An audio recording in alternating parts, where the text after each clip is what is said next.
The Tim and Tony podcast is brought to you by Tim. Why do you use Bucked Up? Because Tony, everybody needs a little help in their life. I found out a few years ago that I needed that extra push to actually do my workouts at the level that I wanted to be doing them at and to get the results that I wanted to out of working out. And so, one of the most frustrating things is when you're hitting the gym as hard as your body will allow you to, and you feel like you're not getting anywhere. These supplements will really help you get to that next level, get to that next step, and push you to hopefully reach your goals. So that's why I use it.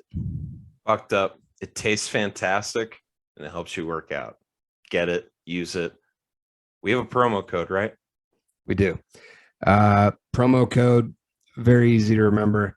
It's T and T20. Get 20% off your Bucked Up order. They have supplements, every single one you can think of, shirts, hats, fucking joggers, anything you could possibly want. They've got it.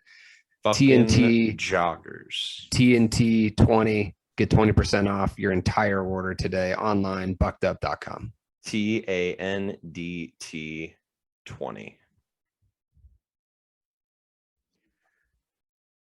Tony, before we had this podcast and we received this next wonderful sponsor, we both struggled with our fashion game, specifically and especially our gym fashion game, which is an underrated part of going to the gym. Yes. So please tell the people how they can get more excited about going to the gym and what company they can go to buy some stuff that'll make them feel better. So what's great is, wow, interesting. We're keeping that in. So all you got to do is go to TidalWear.com, because what you're going to find there is you're going to find some of the most comfortable and flattering, might I add, gym wear on the market. They got hoodies, they got sleeveless hoodies, they got tank tops, they got t-shirts, they got shorts, they've got compression pants, and they've got sports bras, they've got leggings, they've got all of it. It's fantastic. The quality is amazing. It's made for workouts, so they're durable, and it's just plain comfortable. So, Tim, what's that promo code? Very easy to remember. It is TNT15. That's TANDT15. That's 15% off your entire order. You can order one thing. You can order 13 things. You can order 100 fucking things. It's 15% off the entire order at Tidal.com. And if you want to order 100 fucking things, you do it, and you do it with the promo code TANDT15. Tim, do you care about sustainability? I do. Do you care about comfort? I very much do. Do you care about style? A little bit. Do you care about just looking good? I really do. I really do care about all those things. I didn't mean to put sustainability. It feels like I put sustainability a little lower on that list than I should have.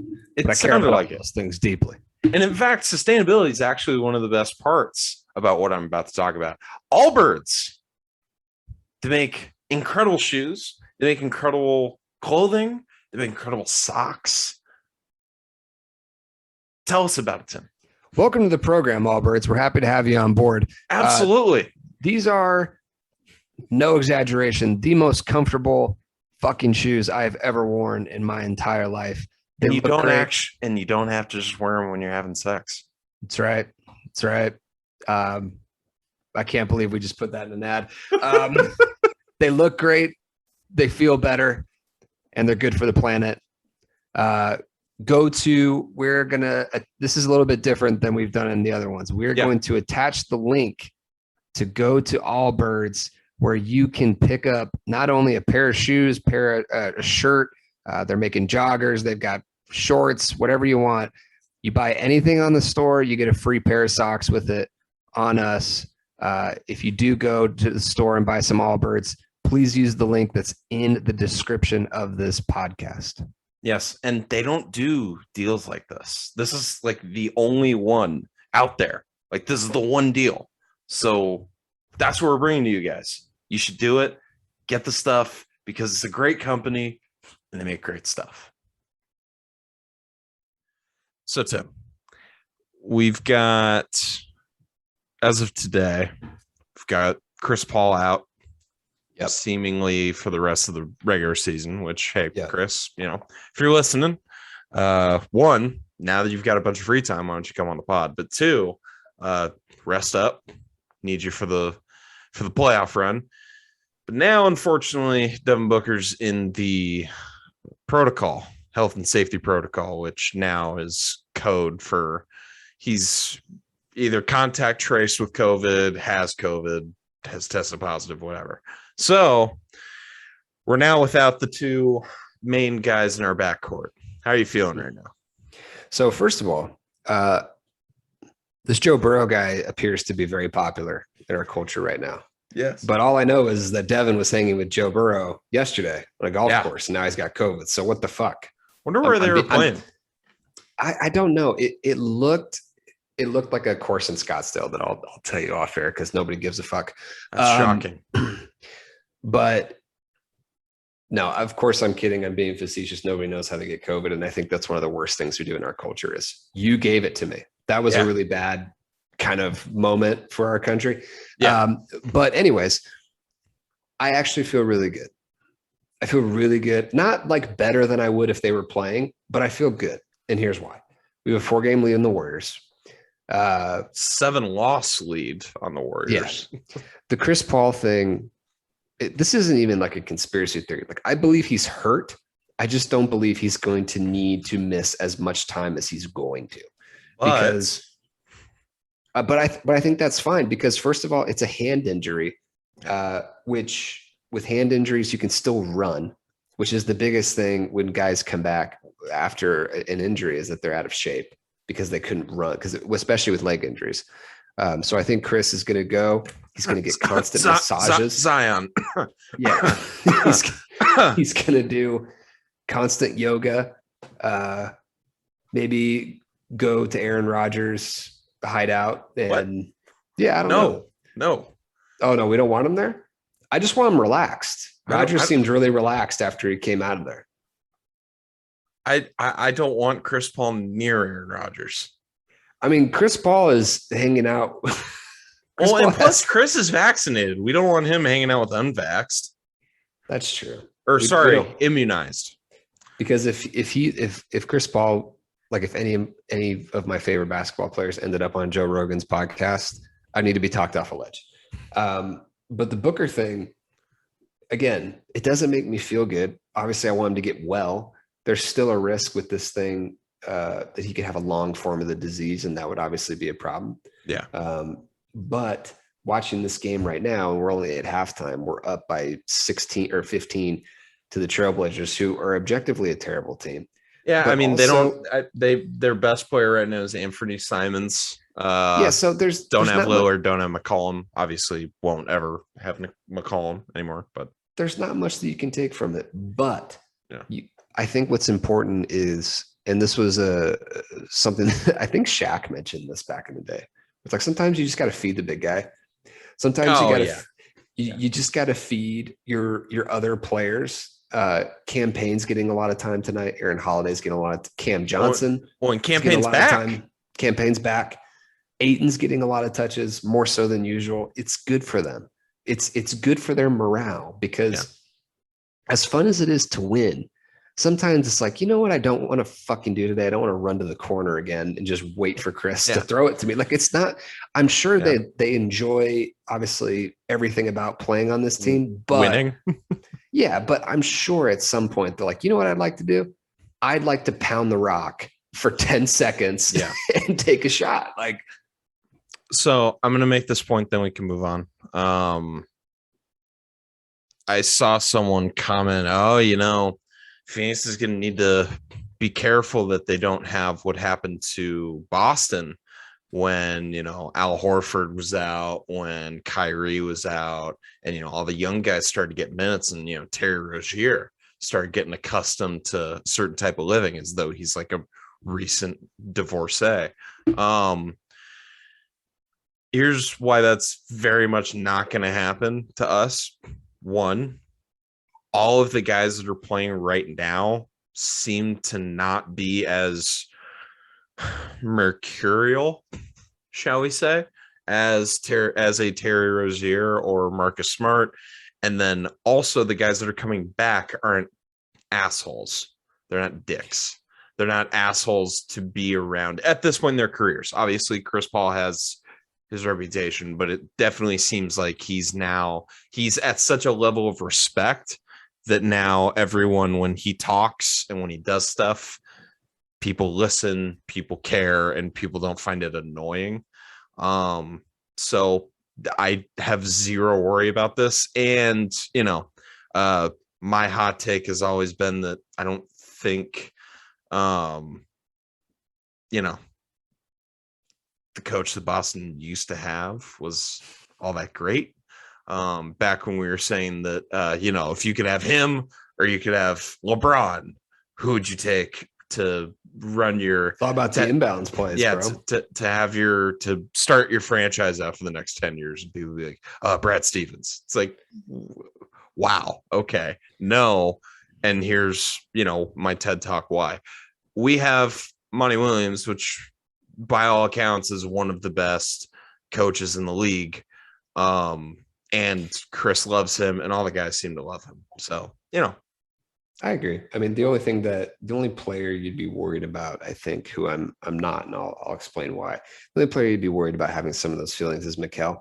And the reason that we're not worried about him is that I'm going to be worried about Mikal year 3 of this contract, where he starts to realize, holy shit, I could be getting paid 10 to 12 million more a year.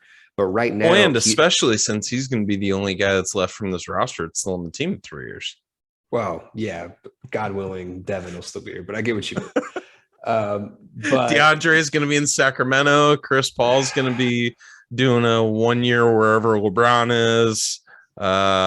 We'll let everybody else walk. It's going to be great. Yeah, but with the Mikal thing, I think for now, for this year, I think he's in the right headspace, as evidenced by the contract he signed. Yeah.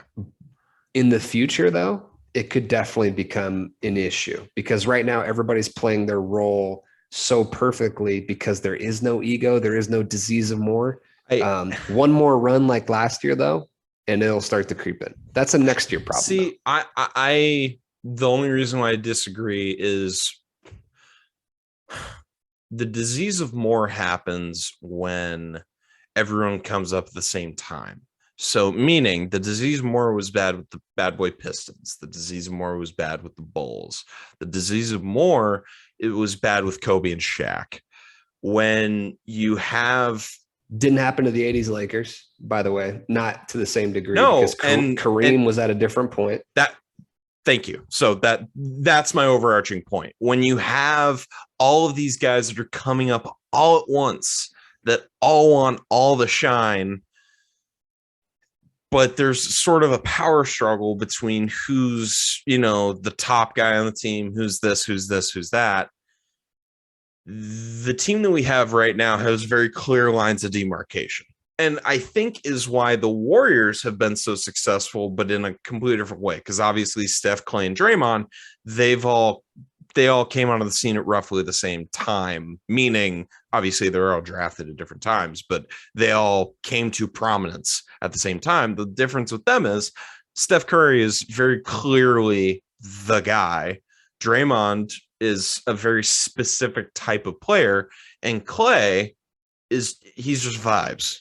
Clay is just there for a good time. He's there to shoot threes and just chill, and occasionally piss LeBron off to force him to come back from a 3-1 lead. But the Suns team that we have right now, no one's saying that they're going to be a leader over Chris Paul. Everyone knows that Devin Booker's the most talented player that we have on the team. Mikal's our best defender. Cam Johnson, if the friendship between him and Mikal gets weird, I could see maybe something like that happening.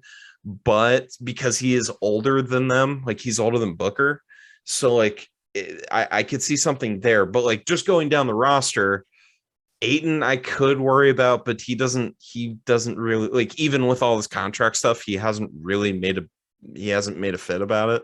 So Other than like milking every injury he's had this year and sitting out. Yeah. So I would disagree with the Aiton thing. Aiton is the number one candidate. I said Mikal earlier, but Aiton, like, the Aiton thing's just straight up worrisome for this year, because I really think that if he gets hurt in the playoffs, we're not going to see him again. You might be right. But yeah, that's enough Suns talk. Ellis Monroe, please play us in.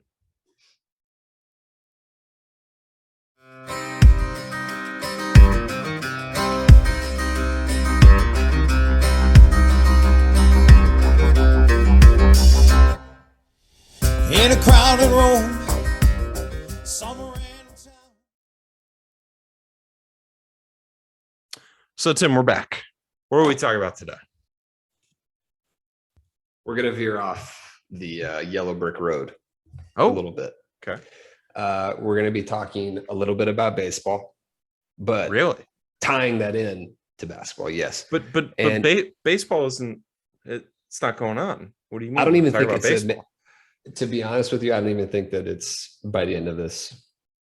I think it has real risk of not even being a top 3 sport in the country. I really do.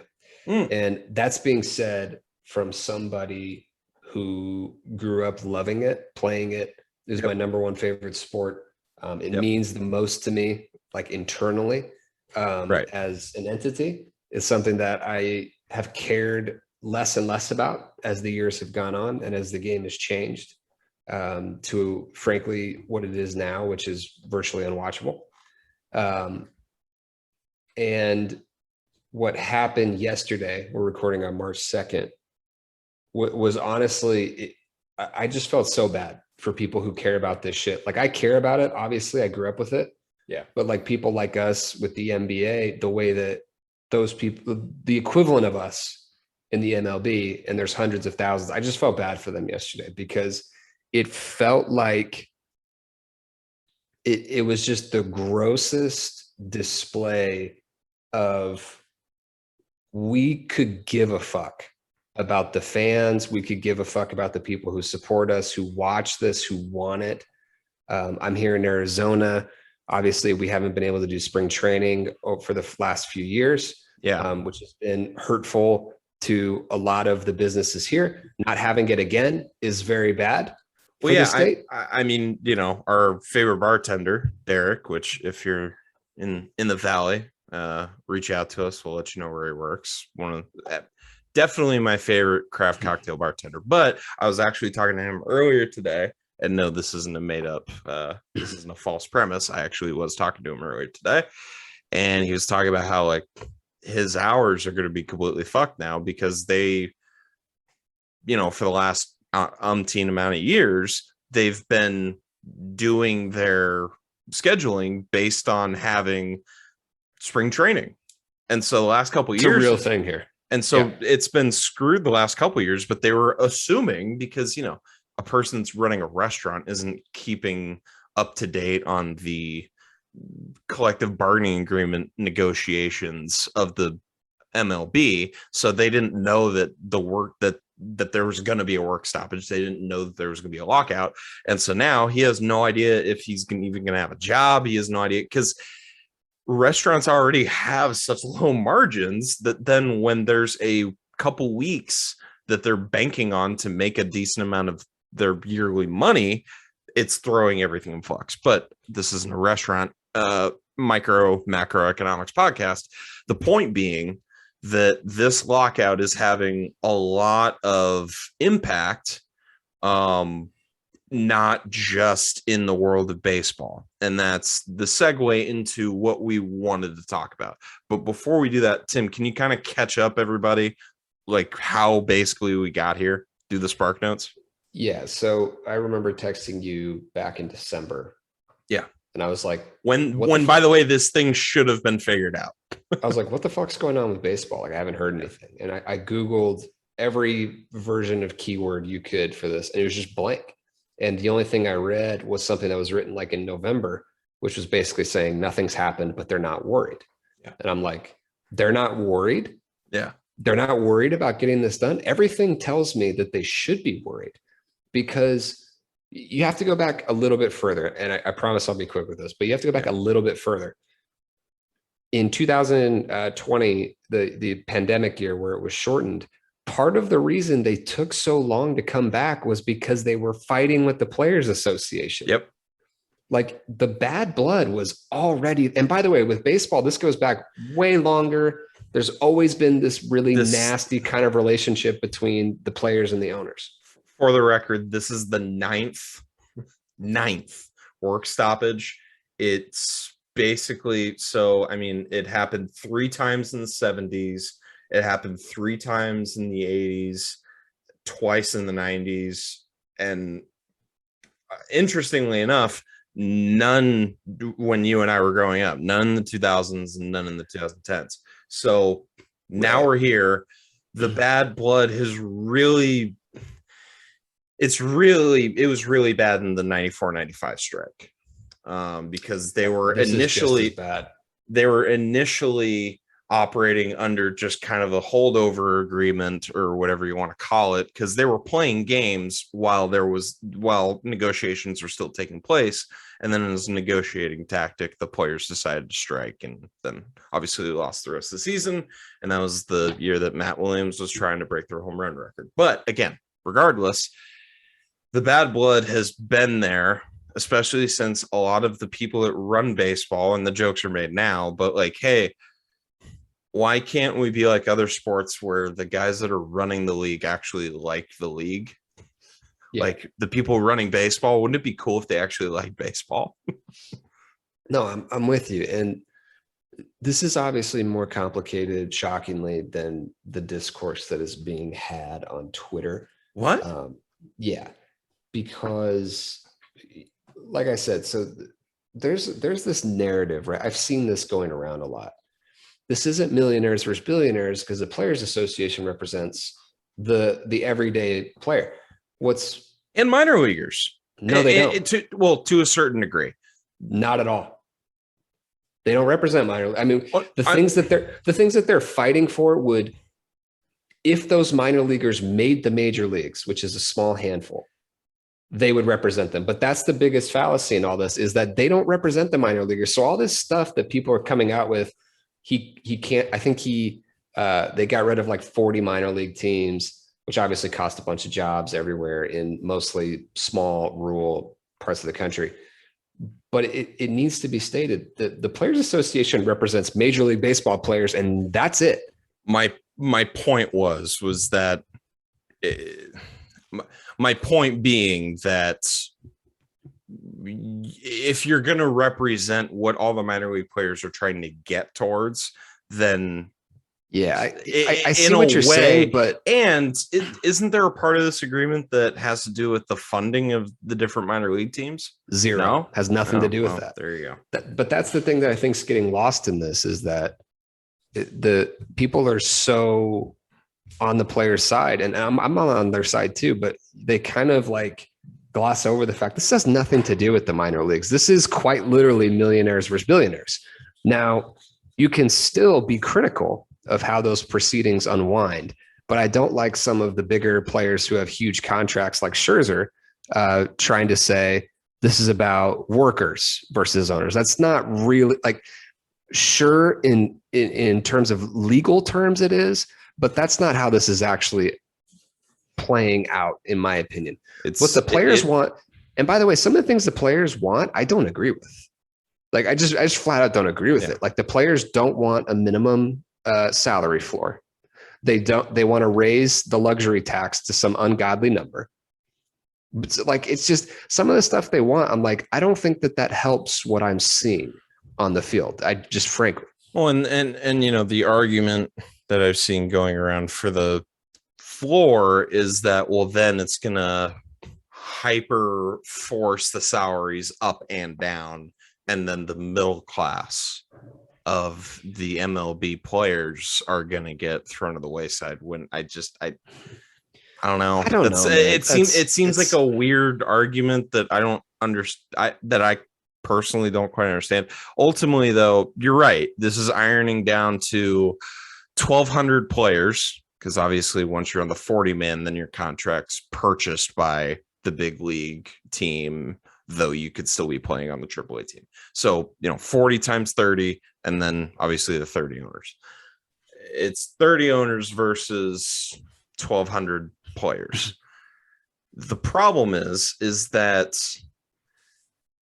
a lot of the complaints on each side are actually pretty solid. Now, I lean towards player, whether that's because I objectively think what the players are trying to get is better, or just because I generally, as a person, am willing to be pro worker as opposed to pro billionaire. Who knows? But I'm with you, and I think that's an important thing that I'm trying to get out in this, is that because it's not quote unquote worker, and throwing around the term middle class of the MLB. It's like, well, we're not talking about trying to do Amazon workers. We're not talking about like Amazon workers trying to unionize against Amazon. That's not right.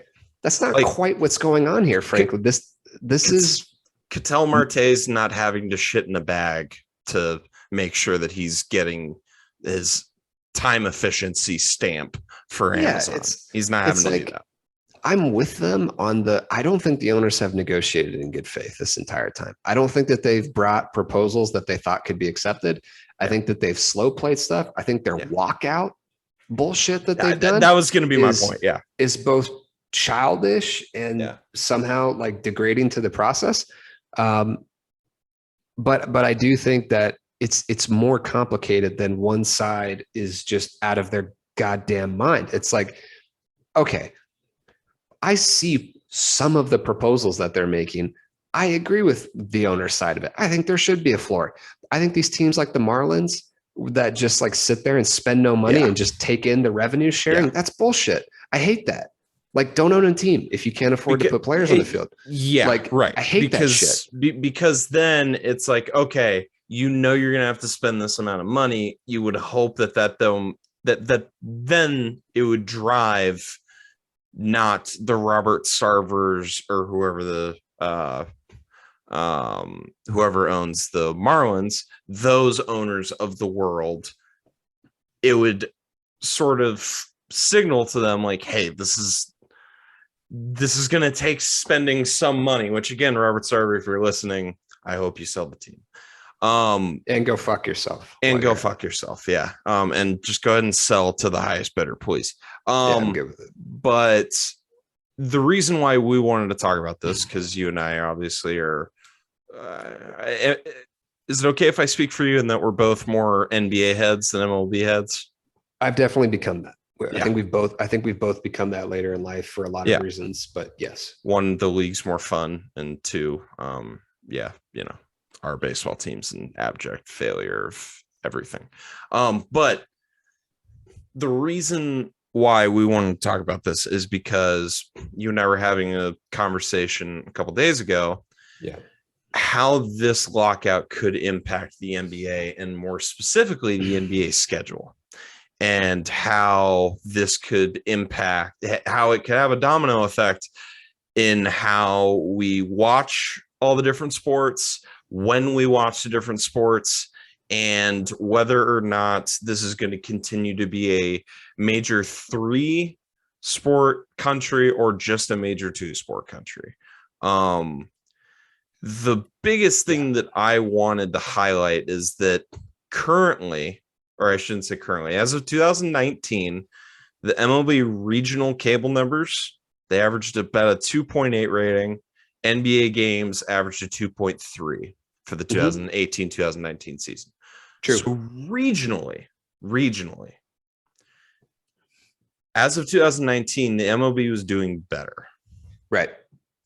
I mean, slightly, but nowadays 0.3 is a huge number because of all the dispersal. Mark Cuban keeps crying streaming rights for why, or streaming numbers for why cable numbers are going down. Who knows? But there's a lot of things that go into it, but I hear what you're saying. Yeah. And those are according to the Nielsen ratings. So, they're the ratings. So currently MLB regionally up to this point has been doing slightly better than the NBA. To Yes. my knowledge, NBA does better on their national individual games. Interestingly, though, the MLB All-Star game was doing better numbers than some NBA Finals games. So it's kind of all over the place. Now, tell me, Tim, why is that important? Look, it's important because people like me can, I think, sometimes sound alarmist, and I don't mean to, but I think a lot of people out there, and again, if the whole world was Twitter, baseball wouldn't exist as a sport. So yeah, because they're not on Twitter. They can't. That's be on what Twitter. I mean. That's what I mean. Is like baseball wouldn't be a sport if the whole world, if Twitter was a representation of the opinions of the whole country, and it's just not. Right. Baseball is wildly popular. It's very wildly popular regionally. Basketball, you can talk about streaming numbers. I think that it's an important argument to make. I think basketball and baseball are probably closer to even than baseball having the advantage just based on, again, the streaming numbers. Right. But I think what's important to note, and by the way, that's what the owners will point to, is like, our game's not dying. We're doing fine. Revenue's up. All the statistics you just pointed to. And come on, we've got Alex Rodriguez calling games now, guys. Come on. Yeah, but here's what I would say is that as a national conversation, yeah, and you can say whatever you want. You can be like, ESPN's more liberal. That's why they don't cover baseball as much. Whatever you want to say. The fact is, the NBA is the number 2 most talked about sport nationally. And I'm not just blowing smoke out my ass and saying shit I don't understand. There is not a national podcast or radio station that I don't listen to with some frequency. They're not talking about baseball. Right. Even last year during the World Series, they couldn't break through for more than 5 minutes on most segments. And some podcasts just ignored it like it didn't happen. I mean, and I'm sorry if you don't see that as a problem in an era where everything's more connected as opposed to segregated. I don't know what to tell you. And one of the biggest, radio personalities, now he's a podcaster, Colin Cowherd, makes jokes. People ask me why I don't watch baseball. The reason why I don't talk baseball, it's because when I talk baseball, my numbers go down. When I then go back and talk basketball, they go back up. When I talk football, they go way up. I pay attention to my numbers. That's what I follow. That's the simple reason why he doesn't do baseball. Now, you can argue, that's just his audience. I would venture to say that Colin Cowherd's sports listening audience is a pretty good litmus test for where we are as just a culture and what we listen to. Patrick's talked about that too. Yeah, the reason why I think that it's important that before this lockout, the numbers were roughly the same. Roughly. This is going to piss a lot of people off. Now, I would argue, and we kind of talked about this off air already. I would argue that baseball is interestingly positioned, that there's no last 2-minute feeling. Like with the NBA, a lot of people, they say, I'm not going to watch the game in the first 3 quarters. I'm probably not even going to watch most of the 4th quarter. I'm going to watch the last few minutes if the game is close. It's super entertaining. It's super cool. Because the NBA doesn't have one day like the NFL does. The NBA, you pop in for a couple minutes, see a couple cool plays, there's some cool highlights, and you can have the conversation because you can feel like you're tapped into the sport as long as you have social media. You see all the plays. You see the John Morant buzzer beater that happened a couple days ago. You feel like you, quote unquote, watched the game. What I think has the potential of changing, though, is that if we go an extended period of time without baseball, the NBA, who Adam Silver is a very intelligent man, likes the sport, and knows how to capitalize on certain opportunities. Like, for instance, the COVID season, they decided to make their Christmas Day games that much more important. I do think that, and that we're not reporting anything. We don't have any news, but the NBA has already been discussing pushing their schedule back because what they saw during the COVID season is that their numbers went up in, for some national games and for some dates that are important to them. If the NBA can make their first day those Christmas games and then start sliding back more into the summer when baseball is traditionally the ratings king, and start to elbow them out on a national scale and then also in a regional scale, I think it would be smart for the NBA to do. And I think they would be successful in it because the national conversation with baseball is just so terribly lacking. I agree. And here's my number one problem with the owners constantly pointing to these ratings is that they are doing what every failing company in America has always done as it's declining, which is they're sitting around and jerking each other off and saying the money's still pouring in. These fuckers can talk all they want. Nothing's ever going to change. We don't give a fuck. Like, what do you guys think they were talking about at Blockbuster before it really hit the tank? Do you think they were like, fuck? Or do you think they were like, yeah, the money's coming in? Because they didn't change. And the companies are like this all the time. Companies that go out of business because somebody out innovates them. Taxis, newspapers. 100%. They're always like, what are you talking about? The money's coming in. I don't see a problem here. Everybody else is saying this new thing's going to take us out. I don't see that as a thing. Like, you have to look for signs. And to me, the signs are very clear. People don't like talking baseball. And they love talking the NBA and they love talking football. Obviously, we're partial to basketball. And you can say all you want about the NBA ratings being down. By the way, they're up this year. You can talk about them being down at certain points. But the fact remains, people like talking about the NBA similar to the way they like talking about politics. Not everybody who talks about the NBA, and I think this is a travesty, and I don't like it. Obviously, we watch the games. There's people who just don't watch the games who have crazy ass opinions on the NBA, like passionate opinions. That's not true in baseball. I don't care how much of it you watch, because we've boiled that entire game down to a couple of numbers. Well, there's no conversation. There's no conversation. There's just frankly, it's so boring to talk about, and the NBA is not. And so if I'm the owners, I get it. They're all old, white, successful. They're all going to be dead within a decade. What the fuck do they care anyways? God willing, right? But yeah, if you're projecting this out, you can't tell me that, because by the way, this whole thing about kids aren't going to play baseball, it's boring. This has been a thing for a long time. But now you're starting to see the fruits of it. First of all, it's never been less diverse in America. I know we have more Latin players than ever, but it is very much in America. If you look at the American baseball players, there are not a lot of Black players. There's not a lot of Hispanic players that are American born. There are not, by the way, there's a lot of them that are foreign born. There's like, just look at it. So people have been forecasting this for a long time. You're starting to see the fruits of it. I'm not saying right now you're going to lose a bunch of money. I'm saying that what you're doing with this lockout is opening the door to your demise being that much sooner. And I think the NBA is uniquely positioned to take advantage of it. And because they're not afraid to make a change like that. They're not afraid to just come out and be like, guess what? Season starts on Christmas. See you fuckers then.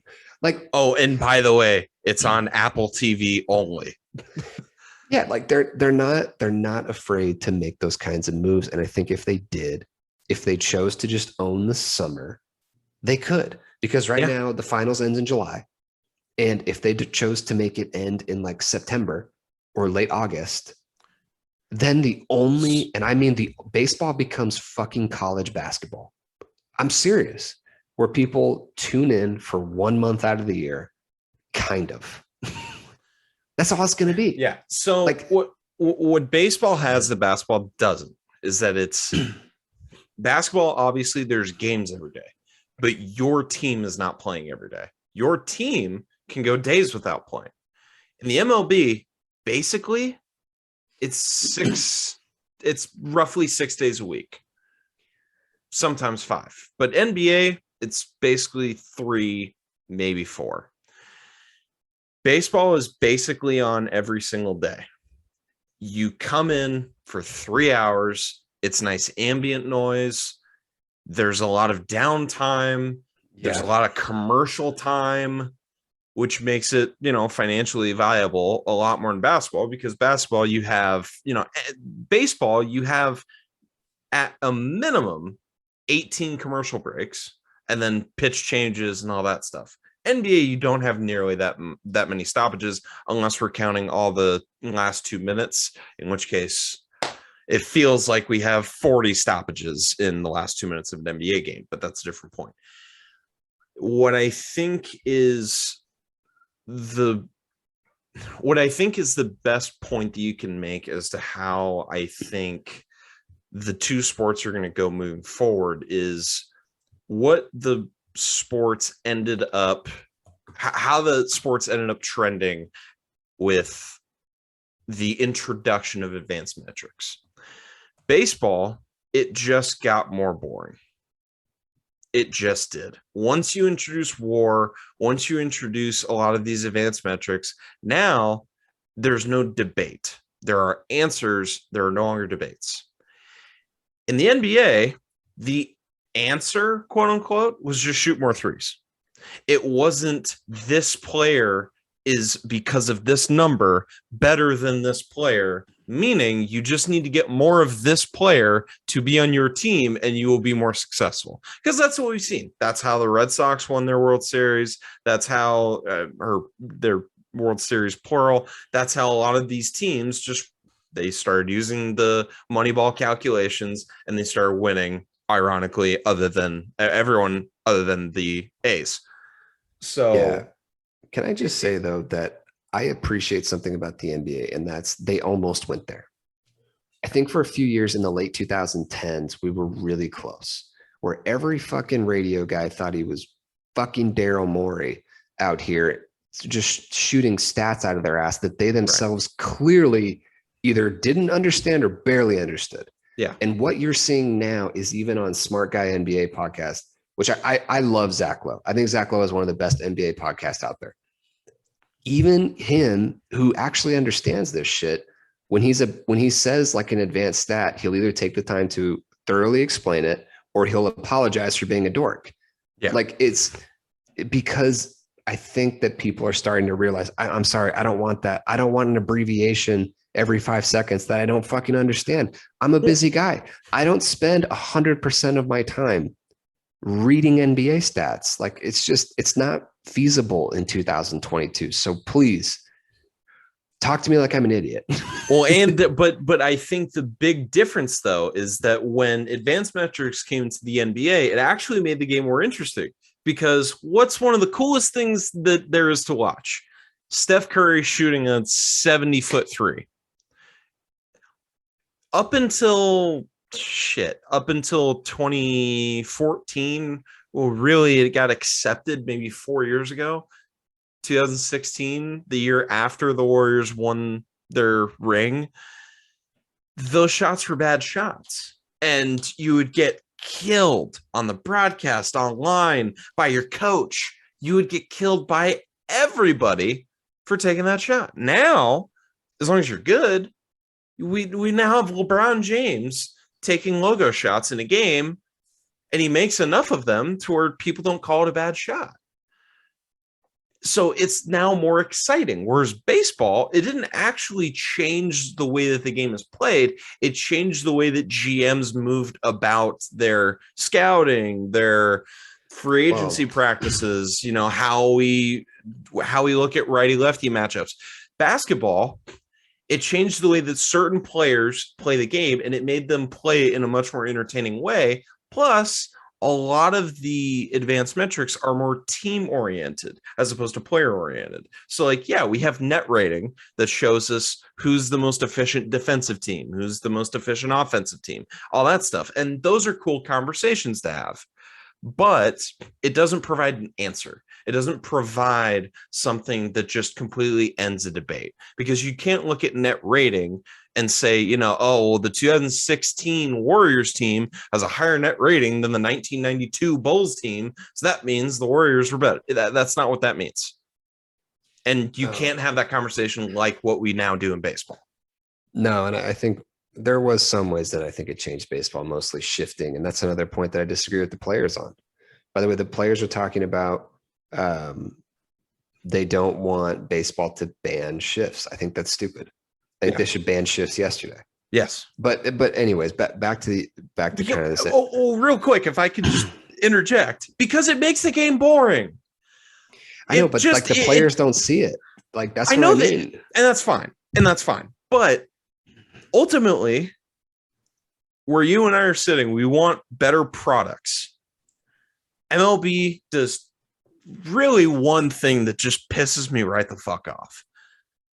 They own all of their media rights to all their content, and so they don't let their shit get out there. They don't let highlight clips. They don't have House of Highlights for baseball because they don't let it. They've got a lot of players that have great personalities, but they don't let their players post their own clips of their own videos unless they have express permission from MLB. Whereas all the other sports, there's entire subreddits and entire cultures online that are devoted to just watching highlights. Yeah, and that's important too, is that look, you're the fandom, what it means to be a fan of a sport today is not cable ratings necessarily. Yeah. It's really hard to measure how big the NBA is, because so much of it is fucking TikTok and Instagram. Yeah. And like so much of people who quote unquote love the NBA, and I'm not shitting on you if this is how you consume it, never watch a single game. They watch highlights and they love it and they find it entertaining, and they'll watch the big playoff games. Which is great. It's great. Baseball doesn't have those. No. They have cable subscribe. Like, you know what I mean? They have cable numbers. They have the Nielsen ratings, which when I'm positive that there's a part of our viewership that once I started pulling out the 2019 Nielsen ratings, we're like, why the fuck is he talking about this? Where the fuck is he going? And when can we get away from TV ratings? Because TV ratings are one of the most boring topics to talk about. And I would submit this. I think Nike's only given one baseball player their own shoes since King Griffey, if I have that right. Yeah. For reference, Kyrie Irving shoes, you can't keep them on the shelves. You can't. Yeah. He's never been less popular around the world. His shit still sells out. That is fandom. Those are people that care. Those are real dollars. Yeah. By the way, that are going to Nike. But but what I'm saying is that fandom is more than cable numbers. People care about Kyrie Irving who have never watched him play a 48-minute game. Okay, it's just a fact. Like it exists. The most popular trading card right now, by the way, used to be baseball for my entire life. And for every one of your entire lives, it's been baseball. Up until like the last couple of years. It's now basketball. Like it's been baseball. Like you can't measure fandom anymore, in my opinion, in one stat. I think fandom in the NBA is bigger. I think there's a lot of evidence that we have for it. Mostly people spend more money to be fans of the sport. Like how does Max Scherzer not have a signature glove? Because it won't sell the same. You know why? It won't sell the same. Especially if you don't try. Well, okay, but you can try all you want. I think these companies have looked at it. So I think they've looked at it. I think they're like, people don't buy this shit. People aren't going to buy this glove more because Max Scherzer's name's attached to it. And you know, when I say that, people aren't walking around in everyday life with a baseball glove. People walk around in everyday life wearing basketball shoes. In fact, you just made a Jordan 1 purchase. I did. Are you planning on lacing them up and going to play with them, or are they purely for fashion? I'm never Exactly. playing in those shoes. You're not buying cleats for fashion. Like What I there's mean no is- there's no corollary for baseball that could, be in the fashion world, as weird as that sounds. Like there's a whole industry behind basketball shoes. Like there's Jordan shoes that go for six figures. Oh yeah. There the aren't shoes his son put out yeah. this last year are going for thousands of dollars. It's and so again, and the reason why I bring this up is another reason why I see, when it might not be next year, it might not be 5 years from now, but the trend is definitely just, to say that it's not trending this way is to not, it's to be seeing this in a completely different way than I'm currently seeing it, which I'm not It does saying not that exist in reality, frankly. the NBA and basketball in general is growing. Undoubtedly is growing. They are opening up new leagues in different continents. Baseball, they're about to expand. They're about to expand. We currently have too much talent. Like we currently have teams. We had a team a couple years ago with the Warriors that literally had too much talent to have on one team. And thankfully, one of them is so mercurial that he up and left to not the Knicks in New York. So baseball does not have too much talent. Baseball doesn't have too much of really anything. And in fact, the one thing that they might have too much of, which is content, you actually can't have too much content. Yeah. Because the one thing that is saving them is that they have so many hours of live content that you don't have to have a writer's room for. You don't have to spend nearly as many production dollars because you don't have a director. You don't have to hire these, high-priced actors. You don't have to do all that stuff. You have to pay your players. You have to have decent stadiums that hopefully your owner paid for, not county, city, municipality, whatever paid for, but I know better.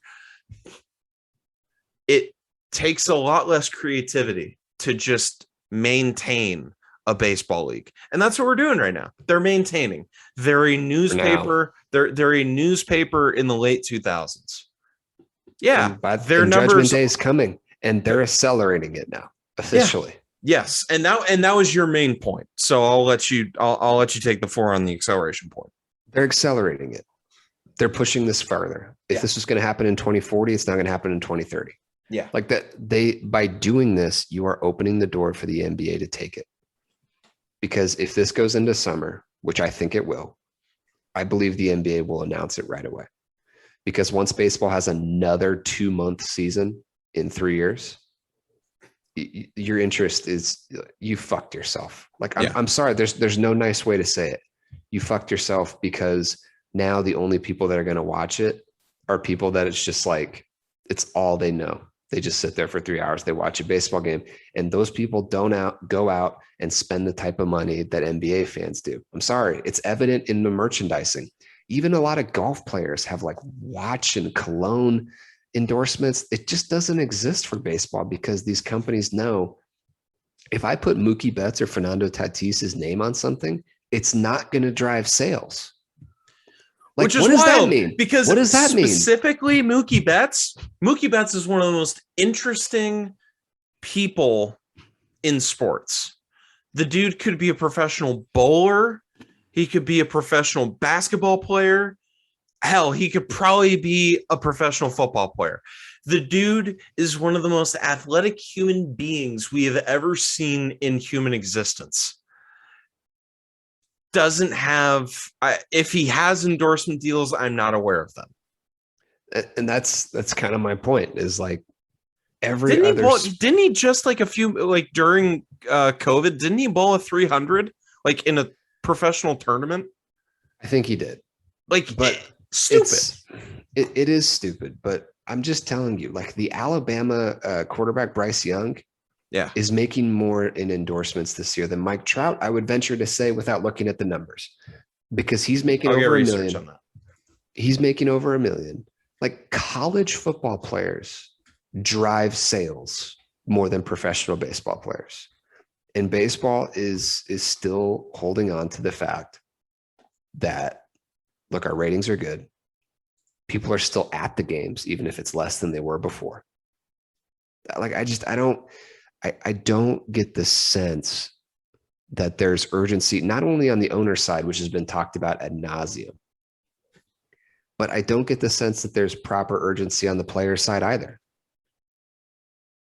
I didn't know it was this bad. Do you want to know how much, according to Forbes, Mike Trout makes in a year on endorsements? I have no idea. $3 million. 3. There are NBA rookies that make more than that. Yeah, that's insane. And he, by the way, is the one with the Nike deal. Yeah. He's the only one with the like a fit. Like other guys have Nike deals, but not like they have their own product. In 2014, Mike Trout became the first Nike baseball player to get his own signature shoe since Ken Griffey Jr.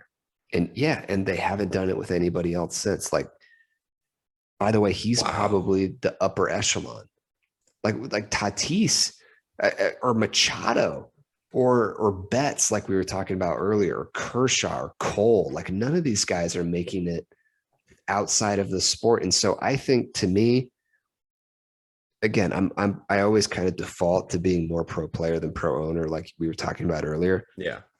But there needs to be more urgency on both sides. Like, frankly, I just don't get the impression that either side understands how bad this is, like how much of a disaster this really could be. And the fact that people under 25 or hell under 30 could just not give a fuck about you. Yeah. That has never been a good sign for any business in the history of the world, to have a third of the population that is coming into their highest spending years, not give a fuck about you. I mean, I'm trying to find how much Anthony Edwards just signed his sponsorship deal for. I know Adidas. Aiton's rookie deal with Puma was like $8 or $9 million a year. Okay, like perfect. So that's basically what I was trying to figure out. So rookies are coming in, and I mean, granted, Aiton was the first pick, but you know, still okay, yeah. Fucking rookie is making almost 3 times the amount that arguably the greatest baseball player ever. Arguably, it's just ever. One sponsorship, by the way. That's Mike Trout's whole thing. Excuse me. Yes, that's one. Just his shoe deal. That's not talking about the jewelry. That's not talking about the restaurants. It's not talking about any of the car dealerships. None of that shit. Whereas, according to Forbes, Mike Trout, even with that signature shoe deal, is making $3 million a year. That's the every whole cent. thing. The whole thing is $3 million. That's crazy. That should show you, though. It shows you what the future likely holds with the sport. And it's interesting because the NBA is the one that was always interesting because it's in the middle, right? Yes. The NFL, they only have 16 games, well, now 17 games, and then plus playoffs.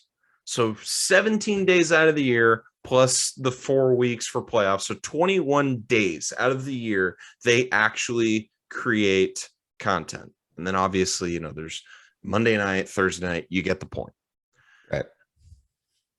The NBA, it's, you know, like I said, over half the week, whereas baseball is every day. Baseball is every single day there's a game. The NFL owns time for it. The NFL owns a day. So they're specially placed in that all you got to do is sit down for 12 hours on Sunday when you're already not doing anything all day and just watch our stuff. MLB, hey, don't worry. The game's going to be on. Whether you're home or not, whether, you know, you're home a little bit late for work or, you know, whatever, the game's going to be on. Just turn it on. We'll be there. The NBA, it's, are the Suns playing today? Are the Lakers playing today? Are the Knicks playing today? I don't know. They are a lot of the time, but they are not a lot of the time as well. And so they were sort of in this halfway between what are we? It's getting to the point now where they're so much more popular than baseball that's honestly, even though they have half the games in a season, they're now taking precedent. They've well taken precedent in terms of culture, but I would imagine that, like you said, this lockout, if it goes into the summer, if it gets as bad as we think it's going to be, it's going to accelerate a lot of issues that the game has. And it's not going to be like tomorrow, everyone's going to wake up and start loving Rob Manfred. It's not like tomorrow, everyone's going to start loving what the product is in terms of a national conversation. And I can't imagine that MLB is going to give up their video rights anytime soon. So a lot of the problems that MLB has aren't going to get solved anytime soon. Right. It's just not. And the NBA is only going to get better. They had an all-star game where they had a vast majority of this top 75 list show up, and it was a big deal. We did a whole episode on it. Yeah, and I think that there's always this fallacy. I've heard a lot of business owners talk about this, where if you're focused on bullshit, there's something else that you're not focusing on that's going to bite you in the ass, which is what they're doing. That does sound like a CEO speak. Yeah, because the NBA is not focused on bullshit. No, they're just focused on how do we get better, how do we grow, how do we make this the most appealing product for fans. Yep. And baseball is dealing with this shit. They're dealing with, can we make a single dollar from our sport this year? Yeah. That's what, dealing with that takes away from, how do we fix a lot of the problems that exist in the sport? And by the way, they're more than just the salary cap. They're more than just how much players fucking get paid. Okay. Which, by the way, is an issue, because there's a lot of stats that show that the upper class in baseball has just gotten crazier while everybody else has gone down. I agree. There's issues. But in terms of the on the field product, the fixes that need to happen there, that the players have been more resistant to, by the way, those aren't getting addressed. And to me, that's the biggest issue, is that when it comes back, hopefully this year, which, by the way, I don't think we've seen a major sports league since baseball take an entire year off, but I think it's possible here with the way things are going. If they come back this year, all those problems are just waiting for you. It's going to be interesting, because I think a lot of what we'll see in the future, we're going to get to see in the weeks right when they get back. We're going to see how bad it's going to get, because you would think that people would be most excited. People would be at their most willing to watch it the first couple of weeks after it comes back. If their numbers are down at that point, I'll be very interested to see. I'll be very interested to see what happens. And getting out of, I'll just say this is my last thing. Yeah. Getting out of people's habits is the most dangerous thing you can do in entertainment. Because people will adapt. We saw it in the pandemic. We can adapt to a lot of shit. Yep. If you take something away that we're used to, we will find something else. Even older people. What do you think they're doing? They're just sitting on their couch waiting for a baseball game to come on? No, they're going to find something else to do. Right. Okay. And once you get out of people's habits, that is when you die. Yeah. That is when you starting to die, because that's all really that happened with places like Blockbuster, is that, yes, another service came along, but really it just became, we got out of the habit of going every Friday night to Blockbuster. Yep. We were sitting in Netflix. People now yearn for the experience of going to a Blockbuster. It's not that, so I guess my point is that they're flirting with the most dangerous thing that you can do, which is upsetting your fans directly, giving a direct middle finger, fuck you, which, by the way, mostly coming from the owners. I'll admit 99% coming from the owners, just a fuck you to their fans. On top of the fact that no matter what, for the second time in 3 years, you're risking being put out of the public consciousness in a real way. Only this time it's self-inflicted. And we're not going to talk about you. Like, this is it. I don't want to talk baseball for a very long time after this. Yeah, because it's going to fade. It's going to take months and months and months to get this shit done. And when it's done, we'll probably have a similar conversation. But in between here and then, it's like, I don't want to hear about it. I just don't care. Because there's nothing to talk about. And interestingly, we've been doing this pod now for what, 2 years? No, 2 years. How many baseball conversations have we had? I think this is the first one. I would be shocked if there was another one other than us basically saying it'll be the last one to come back. Yeah. Or us bitching about Ken Kendrick, who I like to call Arizona's Donald Trump. I mean, we just don't talk about it. We like it. And we love it. We love baseball. We grew up and by the way, you and I grew up in a fan base where our age group was the one that everyone was saying, oh, once that age group gets to a time in their life where they can start spending money, that's when baseball in Arizona is really going to explode. Because when we were growing up, saw the 2001 World Series. We saw Randy Johnson, we saw Kurt Schilling, we saw Luis Gonzalez, Matt Williams, all those guys win a championship. And the argument was always, baseball doesn't have a great following in Arizona now, but just wait. And it's still bad. There's now arguments that they're going to be leaving for Portland or Henderson, Nevada, or whatever. It's not, you got to earn it. You have to earn it, and they haven't done anything to earn it by way of actually change with the times. They've just kept on keeping on. They're the Arizona Republic. They're the LA Times. They just keep sending you the newspaper in the mail, and they just keep hoping that you keep paying that $2 or whatever it is for a newspaper. Or I think it's $2 for the Sunday paper. I think it's pretty substantially less for a daily paper. Not the point at all. I mean, just to the Arizona thing. I mean, I live in what's known in Phoenix as the art district, where there's a lot of murals on walls. Yeah, I know. It sounded douchey as soon as I said, but there's murals all over the place. And what I noticed in preparation for this podcast was every single mural is basketball. And not just Suns, by the way. Interesting. While the majority of them are the Suns, there's Kobe stuff, there's MJ stuff, there's LeBron stuff. Like, I'm just telling you, it's everywhere. Yeah. Like the people who are artistic, who give a shit about entertainment, they care about the NBA.